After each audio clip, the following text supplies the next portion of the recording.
Welcome to Agility Awakenings podcast, where I interact with great thought leaders, explore the holistic view of agility, and finding ways to understand the system dynamics better. Today, we are talking about psychological safety and systems thinking with Karolin Helbig. Building on more than 2 decades of experience as a management consultant and in leadership development, along with a deep expertise in science, Karolin helps leaders increase their effectiveness, optimize team performance, and transform their organizations through mindset, emotional intelligence, and psychological safety. She serves large international corporations as well as mid sized companies and non profit organizations and is known for bridging the gap between theory and practice. Hi, Caroline. Thanks for joining. Welcome to the show. Hi, Bana. I'm so glad to be here. Thanks for inviting me. Yeah, so first of all, congratulations for launching your new website, Leadership Expeditions. Thank you. Thank you. Yeah, and I really loved your book. It's very pragmatic, the psychological safety playbook. And we can just go and implement those steps. It's very powerful. So, could you share your journey about this inspiring book and very pragmatic and practical? Yeah, sure. Happy to. And thanks for pointing out that this is really pragmatic and practical because that was exactly what my co-author, Minette Norman, and I envisioned. And we, Minette and I, we connected when participating in a certification program based on Amy Edmondson's work, who did a lot of great research around psychological safety. And we both became certified fearless organizational practitioners. And we also had this feeling that something was missing. So there's a lot of material around the why and the what of psychological safety, thanks to Amy Edmondson and others. However, there was missing a kind of how-to guide for people in business and companies who really want to foster and cultivate psychological safety. And that was where Minette and I connected because we had this idea, let's create this kind of how-to guide for our clients, our own, because this was missing. So let's do it on our own. We didn't envision from the start to write a book. It was more the plan to write, I don't know, a free PDF for our clients to download or something. And then at some point it grew bigger and now we ended up having this book. However, our goal was really to write the shortest possible book, valuable for busy leaders.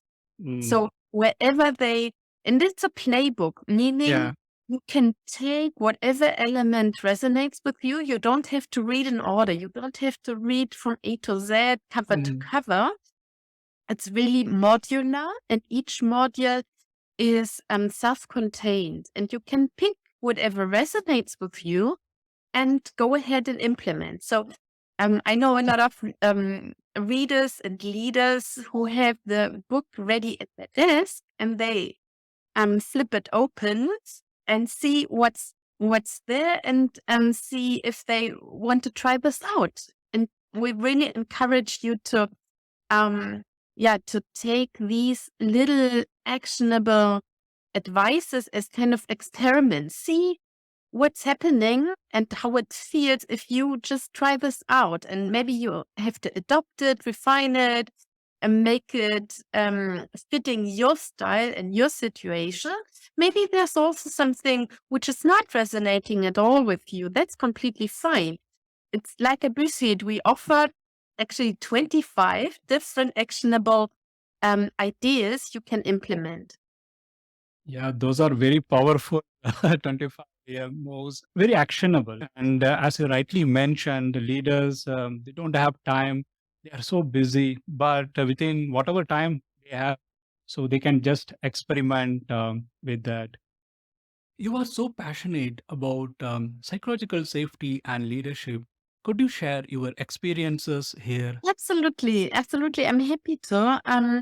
And this has been quite a journey for me. So my background is in science, and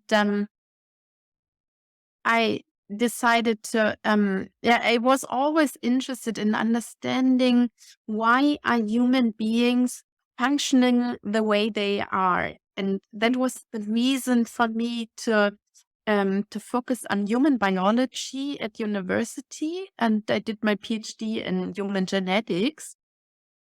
And I always wanted to understand kind of what is driving Mm, people as kind of biological human beings. And after my PhD, I joined McKinsey as an international top management consultancy, and yeah, experienced a lot of different companies, different teams in different countries, and saw how different teams are in terms of effectiveness and also in terms of how does it feel to be part of this team. And mm, what I missed at this point, and I wished I knew this concept earlier, was psychological safety, because that would have explained a lot. mm, I discovered this later because after my years with McKinsey, I started out as a independent, self-employed leadership consultant, focusing on emotional intelligence, mindset, and things like that. Because more and more during my time with McKinsey, I saw what is really making the difference. Good leaders to great leaders are qualities and skills which are more rooted in your emotional intelligence than in your intellectual intelligence. And I want to focus on, again, on what's really at the center of great leadership. mm, And more and more, I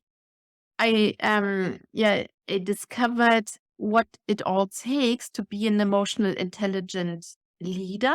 And that was the time when I discovered psychological safety as the concept, which has been around for quite some time. I mean, the term was coined in I think in the 80s, even 1980s. And the famous research paper by Amy Edmondson is dating back to the mid 90s, 1990s. And her book, Fearless Organization, is really groundbreaking. And I highly recommend it, full of case studies and really explaining why psychological safety is so important, because it's kind of the key ingredient to make teams successful. So Amy Edmondson is always pointing out that psychological safety is not a means in itself. So we are not fostering psychological safety for the sake of psychological mm, safety, but for the sake of making teams really high performance teams, more innovative, more creative, and so on and so on. So it's really key ingredient. At that point in time, I suddenly realized what I experienced all the years before with McKinsey, which was explaining a lot. mm. The different teams I experienced differed in their psychological safety, and now I knew the reasons behind. And maybe just adding one aspect, psychological safety. I know probably many in your audience are familiar with this term, but maybe just to make this clear and create common ground, um, might sound like complicated academic term. But my co-author Minette and I, we are convinced it's basically a deeply human experience. We all know how it feels to be in a team where you don't feel psychologically safe. You Mm, feel can't really ask this question, challenge, I don't know, what everyone else is thinking. The team um, the kind of the groupthink maybe in the room. You can't openly admit you don't know. You can't openly discuss failures and so on. So we all know that. And we all know, or hopefully know, how it is to be part of a team where you do feel safe, where you can be yourself and come up with wild ideas and ask the questions you have without this kind of filter in your head, thinking, oh, how are others perceiving me when I'm asking this question? Maybe I'm not perceived as competent, a professional, and so on. So we are all risk averse as human beings. Our brain is there to keep us safe, to ensure our survival. So it's not easy to create a climate where we can openly share, really be transparent, and really be ourselves. And this is exactly what leaders need to foster psychological safety. Right. And so when you mentioned fostering this psychological safety as a leader, so in an organization, it's very competitive environment. People never sometimes they are easily being judged. So place of judgment and every action, every expression of you is noticed and judged. So how as a leader, because they want to this environment, it's very important, but how they can create without doing any kind of not judged. Yeah. Yeah, absolutely. And this is so important. It's not easy. It's really tricky because our brain is kind of a judgment machinery, right? So whatever we experience, immediately we judge. That was crucial for our survival. It's either a threat, a negative, or it's positive or neutral. Immediately our brain is judging.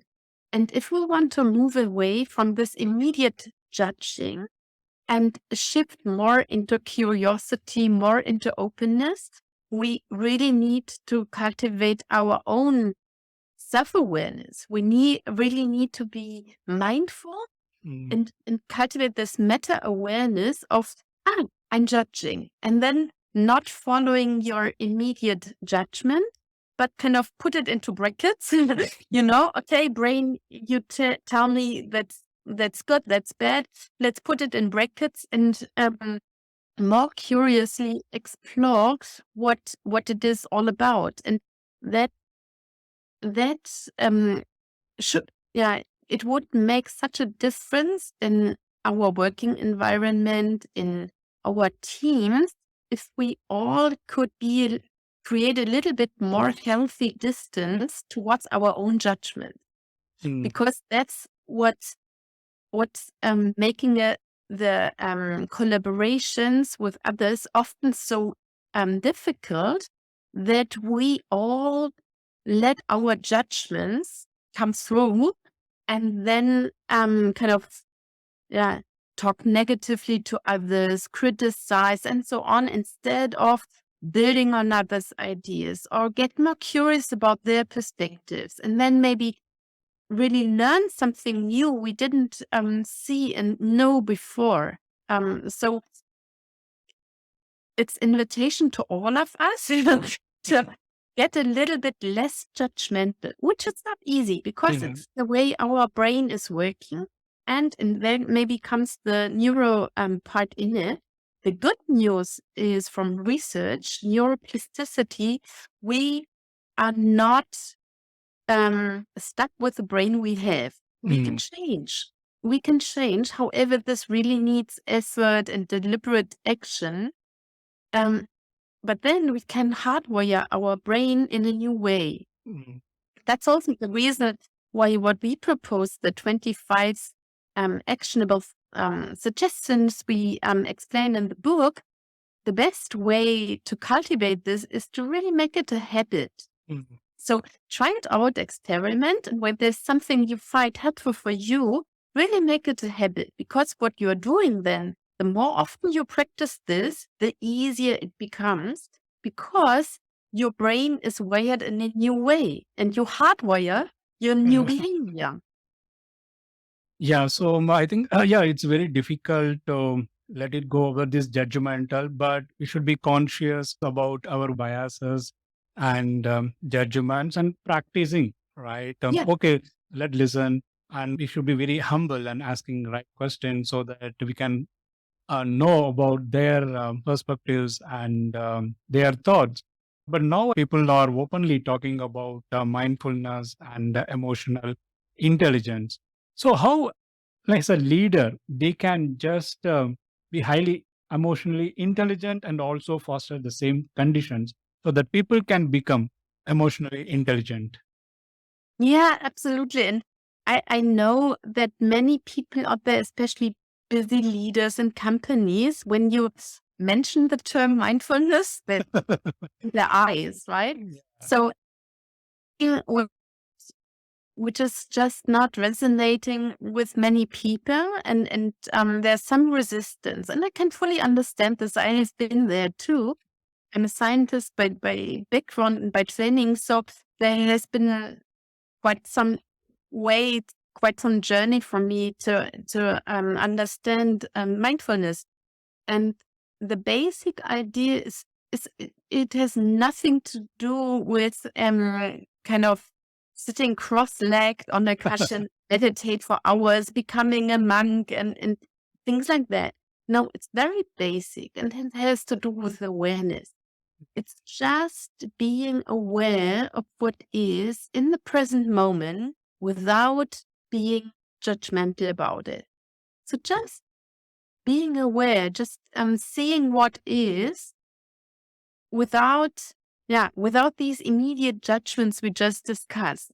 That's not easy. That's not easy. However, that's at the core of what it is about mindfulness. And emotional intelligence is really basing for emotional intelligence, this mindfulness, this being present in the moment without judgments. That's the foundation of emotional intelligence. And emotional intelligence, I mean, um, this is also not new, and Daniel Goleman made it popular with this fabulous book. There are kind of four areas, and it's about awareness and management. So self-awareness, self-management, and others awareness, Mm.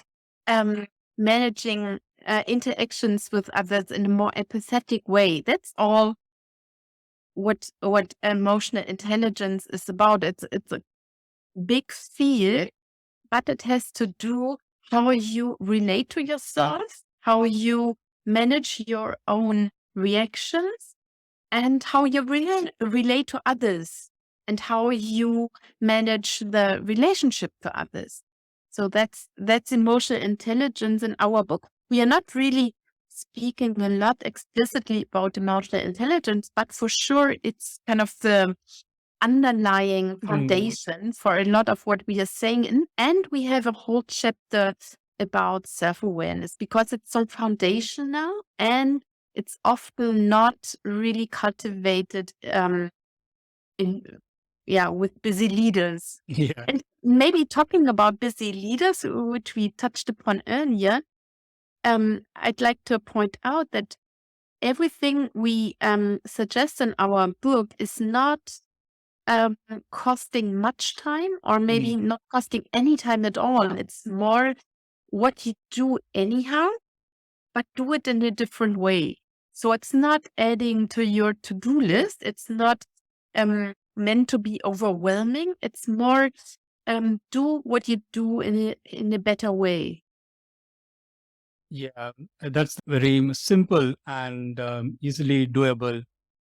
And with respect to the leaders, they have too many things to do. Any simple rituals you suggest they can just go and do that? Yeah, and let's talk about very simple things. Maybe your audience can then walk away from this podcast and really have ideas of very specific things to try out. And let's start maybe with the very first little move we suggest in our book, which is just a 4-word question. In a 4-word question, you can ask, for example, in team meetings, after brainstorming sessions, when you discuss a new strategy or an action plan, whatever. And I'm just flashed. The other day, I spoke to someone from HR here, big automotive company, and they went ahead suggesting our book and the moves in our book. They started with this forward question and were blown away by the positive impact it has. Oh, So what is this forward question you can ask as a leader, but also as a team member? Very easy. What am I missing? So after a team discussion, don't ask a yes, no question. Many leaders ask a question, is this now the right way to proceed, or are we on the right track? Or however, if you ask it in a way that is not yes, no, but in this framed in this way, what am I missing? You are already implying that there might be something you are missing. And if you as a leader ask this question, this is very, very powerful because it signals a lot. So what does it signal? It signals that you are humble enough that what you see might not be the whole picture. And you need others to contribute their perspective so that the team has a bigger, a broader, and maybe the full picture, and make the best decisions and choose the best, I don't know, strategy forward or whatever it is. So it might be a simple and small thing. However, it's really rooted in a deeper mindset, a mindset of humility, which traditionally leaders are not trained in. And also, it requires you to be curious and listen to what others might contribute. So it's a small thing you can do with this big effect and rooted deeply in kind of a new leadership model. So that's maybe one thing you can do. And if you like, I can share other ideas. Yeah, of course. And I think this question, right, what am I missing? It clearly tells about the humility and at the same time, the curiosity to build the collective intelligence of the people, because collective intelligence plays a very crucial role for creativity and innovation. So we are curious to know about your second step. Yeah, yeah. I'd love to well, continue with something which might make then sense as a second step, and that's the way you are listening. So one chapter in our book is Master the Art of Listening, because we're really convinced listening is really an art. I mean, we all think we already do it, right? Listening. And so often what we are doing is not really listening with focus. So listening mindfully, listening with full attention to what the speaker is saying. We are busy with other stuff. And our suggestion is, for example, listening with the intent to understand and not with the intent to respond. So often, what we are busy with is preparing our response, right? So we listen a little bit, then we get some, I don't know, some words and ideas, and we already are busy preparing our response. And that means we are not fully present with the speaker. And the effect is that we are not understanding deeply what the other person is saying. And this also requires self-awareness. You need to be aware what your brain is doing, right? While the other person is speaking, what are you doing? And then it's like in meditation, but the focus is not on your breath or anything, but the focus is on the speaker. And like in meditation, our focus drifts away away from the speaker. And then we need this meta awareness. Oh, where is my focus? And redirect on the speaker again. And kind of deliberately break the habit of drifting away and being busy with other stuff, and instead refocus on what you want to focus on. And that's the speaker, and with the intent to really understand. Yeah, bringing back the focus. So I think listening is about how we are be here now and be Yeah. at the present moment and giving our attention, because attention is one of the most valuable thing we can give to anyone. Nowadays, organizations are facing exponential changes and competition. So, how can they bring back their focus in those tough situations? Yeah, and absolutely. You are so right. We are all so busy and there's so Yeah, much pressure, and changes are accelerating, right? yeah. And challenges are accelerating. So it's easy actually to be a human being in the year 2023 on planet Earth, to be honest. And yeah, how do we really can do this given this challenging, overwhelming situation? And our conviction is start Mm, very small, and do it consistently. And what we offer in the book is 25 ideas, very concrete little things, and you can pick what resonates. And the best thing is then to make it a habit. mm, Yeah, that's really linking back to this neuroplasticity, the fact that the brain constantly changes depending on how we use it. And the more you practice it, little things day in and day out, every single interaction during your day is a new chance for you to cultivate deliberately psychological safety in one-on-ones, in team meetings, in mm, whatever setting you are.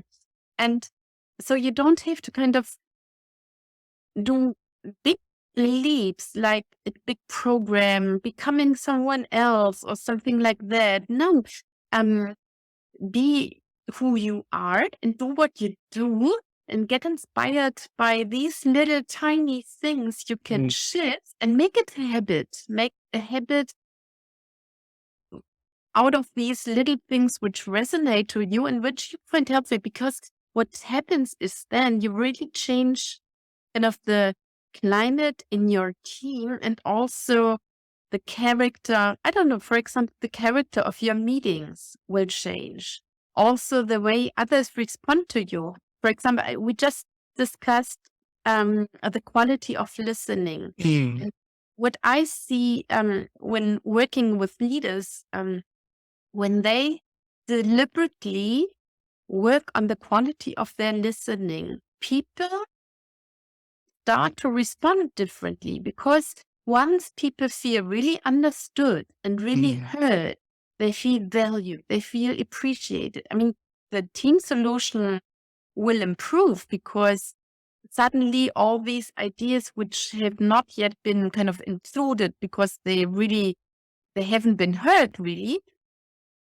Um, in addition, people feel much better and in turn are mm. able to be more open themselves to other ideas, and they themselves are able to listen with a better quality. So it has a lot of ripple effects, and it all starts small in small situations, small conversations. Yeah, so I think the quality of the listening plays a very vital role here. So, how people feel safe to express themselves, even though if you just tell them, feel free and express, you are safe. But sometimes people won't feel safe. So, it means like we are just forcing, feel free, safe. That won't work. It should come naturally. So in that case, few people are not the interested, because people are sometimes introvert. They don't want to express. Yeah, absolutely. And one thing is really clear: psychological safety is not something we can proclaim, we can say, this is a safe place, please go away and speak up. That won't work, right? That won't work. And it's something leaders need to cultivate deliberately. It's more about creating an environment where people feel invited to speak up.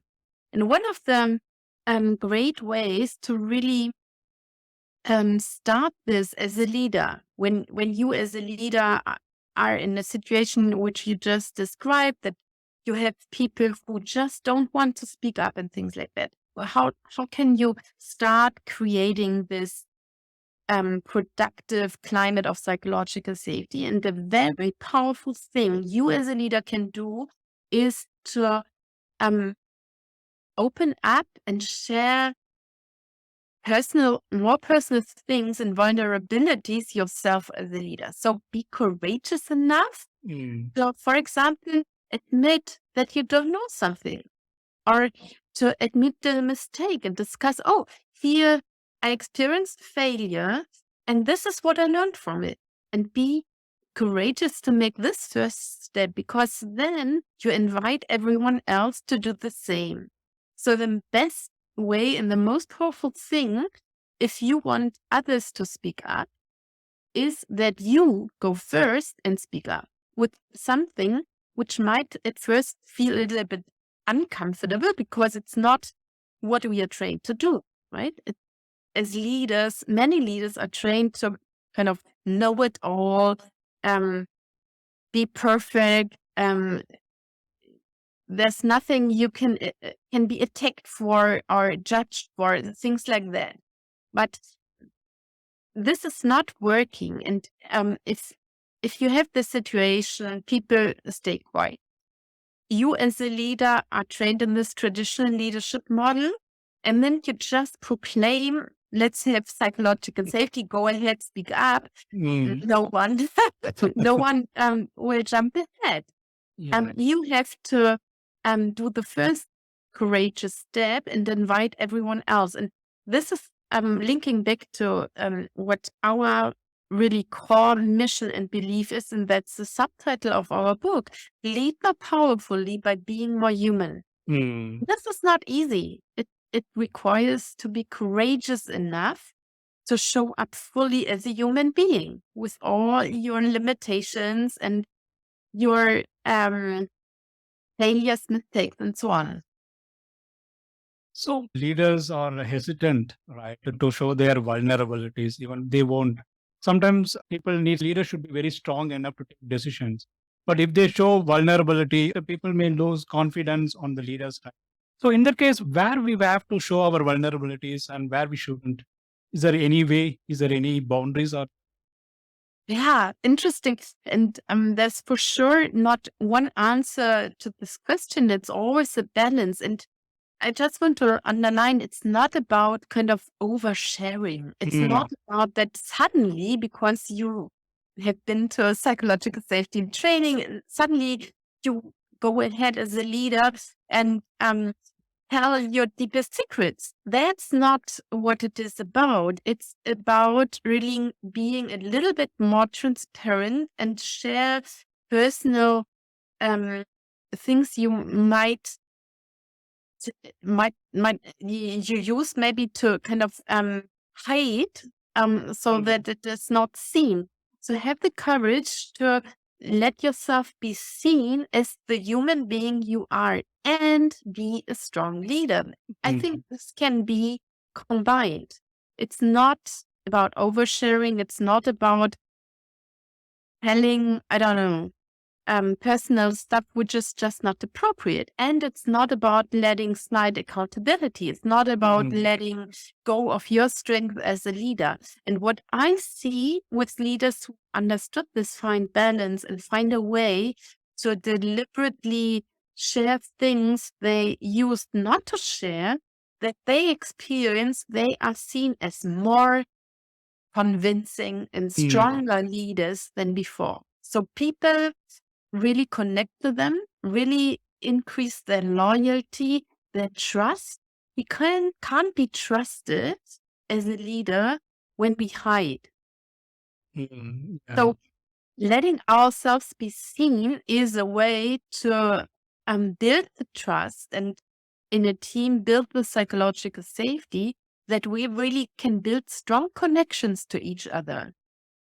And then what allows once we have these strong human connections to each other, we can have even more tough conversations than before, more difficult conversations, because now often everyone is kind of putting on the mask of perfection. And the result is we don't have the difficult conversations we should have. Mhm. We are not having the courage to really be transparent about the conflict, about the questions, and so on. But once you build the trust and the human connection, you can have even tougher discussions because you separate the connection part from the content part. So, how important for a leader like this systemic awareness? Because the systemic awareness is very essential for any people in that in an organization, so that they can take any meaningful decisions. So, how important this systemic awareness, or maybe we can say systems thinking? Yeah, absolutely. And awareness always is the first step, right? Like in emotional intelligence, we can't manage our own Mm, reactions, emotions when we are not aware of them. So yeah. cultivating awareness, self-awareness, and then also awareness of others. And then we can um, extend this awareness to the system. So cultivating awareness is really always the first step to managing things in a better way and making better choices.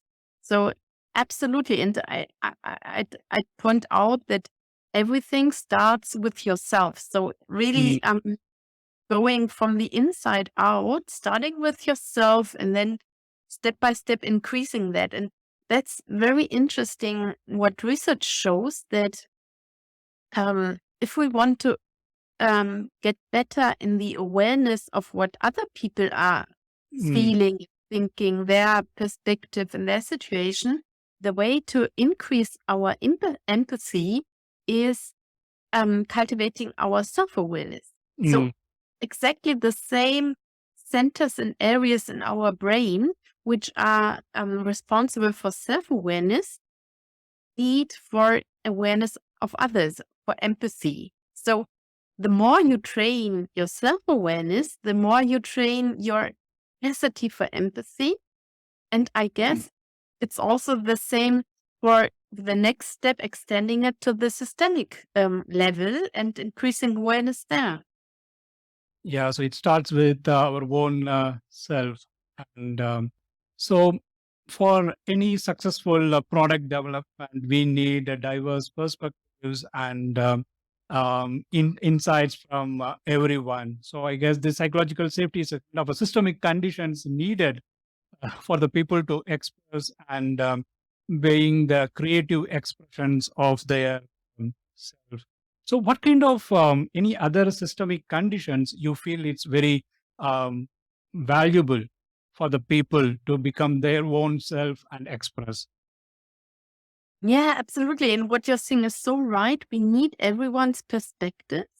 And we really need to make sure that we hear from everyone. And that's Mm, not always the case. And that's also the reason why we wrote a whole chapter around building inclusive rituals mm, and changing the way, for example, we run our meetings. And our meetings, often what we experience is that some people take up most of the airtime and some mm. people stay quiet. And what can we do to really change that? And we have a couple of ideas around that. So a meeting facilitator, agreeing to some ground rules, like for example, no interruptions, Mm. and for example, turn taking. So everyone speaks once before anyone speaks twice. Things like that, to really make sure everyone gets heard.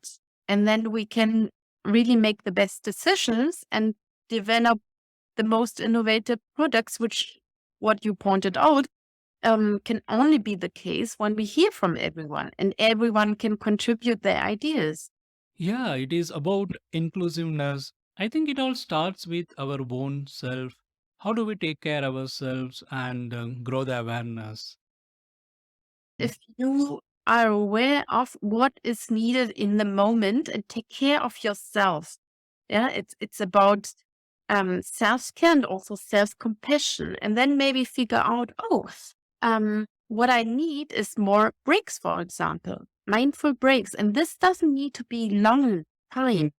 No one can afford, I don't know, probably no one can afford longer breaks, but um, also here it's about the quality more than it is about the quantity. And I know a lot of leaders who are really more deliberately building in a couple of minutes mindful break and to really refresh their energy.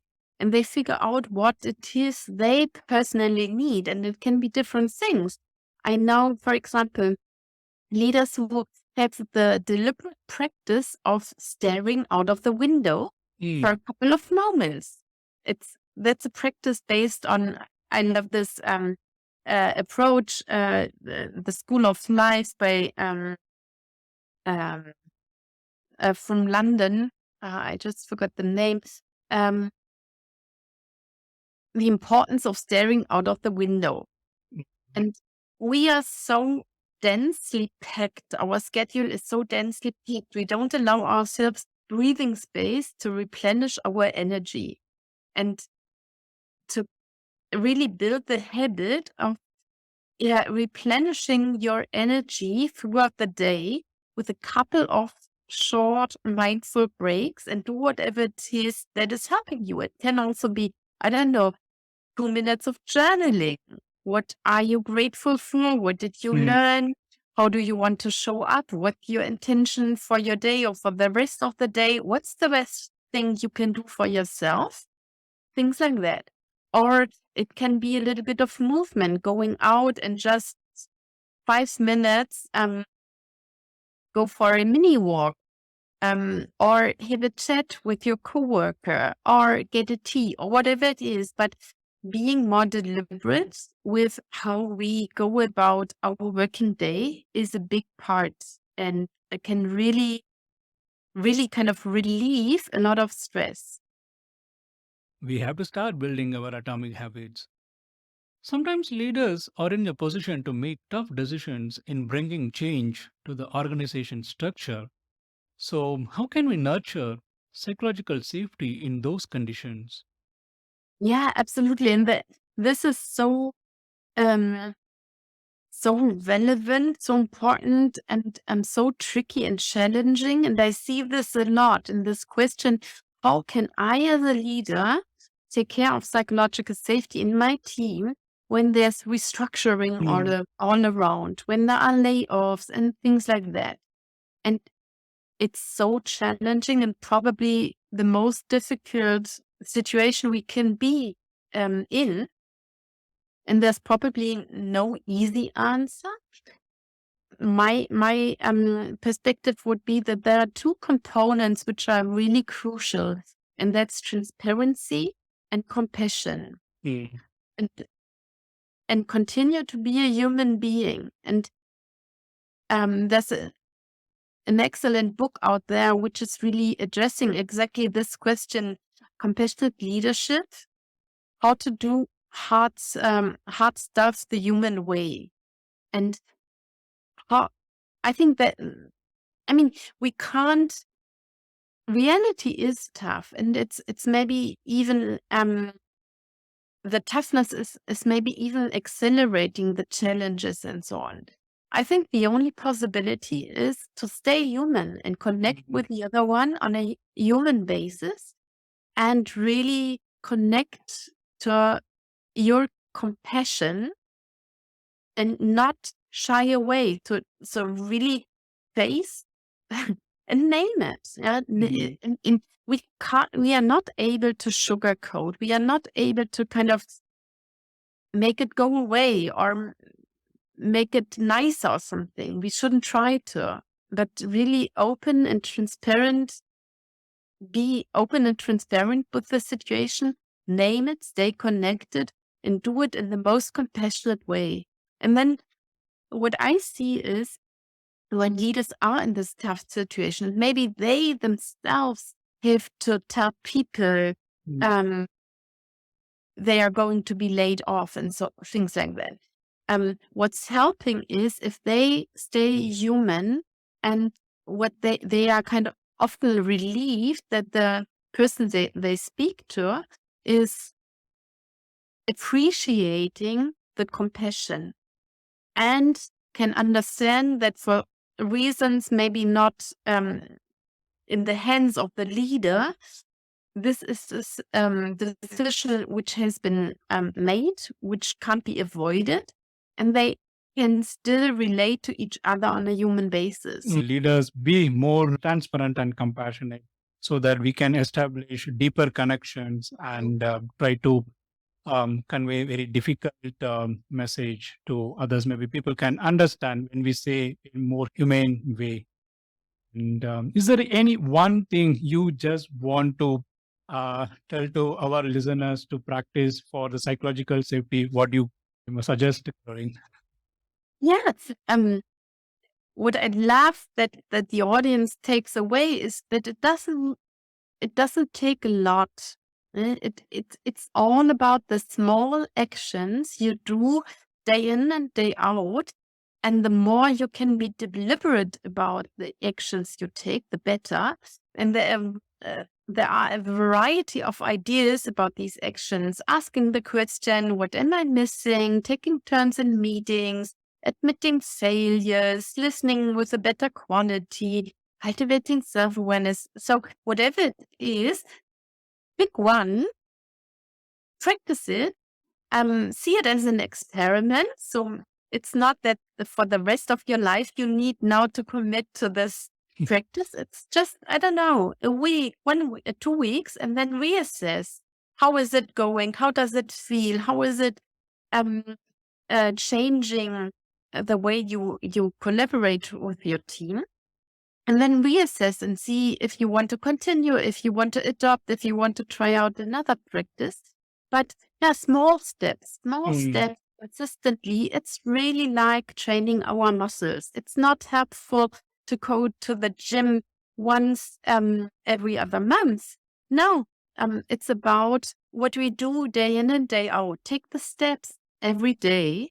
So deliberately practice every day in every interaction and see every interaction as a chance to deliberately cultivate psychological safety. Yeah, so small steps, experiments we can take, and continuous inspection and adaptation, how we are doing self-reflection and about, I think awareness plays an important ingredient for emotional intelligence, of course, for psychological safety. So is there any practices or are you doing personally to improve our awareness? Absolutely, absolutely. By the way, Minette and I, we practice what we preach in every as. However, when you ask me about self-awareness, I'm a big, big fan of journaling. I feel helpful, so I'm practicing this for many years now, ever since I discovered Julia Cameron and her morning pages. And the idea is that you sit down first thing in the morning and just do a brain dump. Writing by hand, 3 pages, and just get all the stuff out of your system. It has such a liberating and clearing effect. Plus, you have it on paper and you create a distance. You can look at your thoughts. And yeah, this is a fantastic way, regular journaling. And this can be in all different formats. So it doesn't have to be longhand. It also can be, for example, gratitude journaling at the end of the day. Or it can be really learning journals where you ask regularly yourself, what did I learn? What choices did I make today which were helpful? What do I want to change in the next time, and so on. So I find journaling a fantastic instrument for insight, for fostering self-awareness. Um, and if you go back and see your what you've wrote over the years, you also see patterns, and you Mm. suddenly realize on a deeper level who you are, what your journey is, where you want to, what's important to you, where you maybe need to course correct. And this is really helping you to get in more alignment with your values, with your purpose. And it's a fantastic way to become more aware of and listen to your inner voice, because Mm. our inner voice tends to be quite quiet, and we have to tune in to this quiet voice. And journaling, especially in the morning, I think it's a fantastic way to tune into this quiet voice inside all of us. Wow, journaling is a fantastic way to observe our patterns and listen to our inner voice. That's brilliant. Yeah, absolutely. And maybe just adding to this and encouraging your audience. Also, journaling can be done in a mini habit, mini practice. So Mm. already 5 minutes or even 2 minutes are enough. Just do it consistently. Yeah? Mm. Start every working day with 2 minutes self reflection, or end your working day with 2 minutes self reflection. That will change a lot. Yeah. You are a passionate reader. Are there any books you recommend to our listeners? Oh, I just finished a couple of books, but what I finished just this week is by Neil Eyal, Indestructible, Mm. and it's all about how in we that's linking to a lot of the topics we discussed: attention and focus. How can we increase our focus and not Mm. let ourselves be distracted? And I love the framework he's proposing, especially because he's not only focusing on the external distractions. It's so easy to blame technology, to blame Mm. our phone for us being distracted. So what's really tricky and often the root cause is our internal triggers. I mean, there's no one forcing us Yeah. to take our phone in our hands and open, I don't know, social media. It's ourselves. And what is it that is triggering us from the inside Mm. into distraction? And how can we master our internal triggers? It's a fantastic book, and I highly recommend it for anyone who wants to regain focus and Okay. really wants to focus on what really matters. Yeah, what really matters. So I guess focus is very crucial here, and this book will be in my reading list. Thank you so much for suggesting this great book, Caroline, and thank you so much for joining us and sharing very important and valuable insights and doable. That's the power of your psychological safety playbook, and that's a brilliant book. Thanks for joining us, Caroline. Thank you so much. Thank you so much, Bala, for inviting me. I really enjoyed our conversation. Thanks a lot. Thank you. Psychological safety is not something we can proclaim. It takes conscious effort to move away from immediate judgment and shift more into curiosity and openness, experimenting with small steps, crafting rituals for inclusiveness, and building atomic habits like active listening that we practice every day in every interaction is a chance to cultivate psychological safety. It all starts with self care. Karolin shared valuable insight about journaling and how it helps with self reflection. Let's steer our psychological safety ship by growing our self awareness.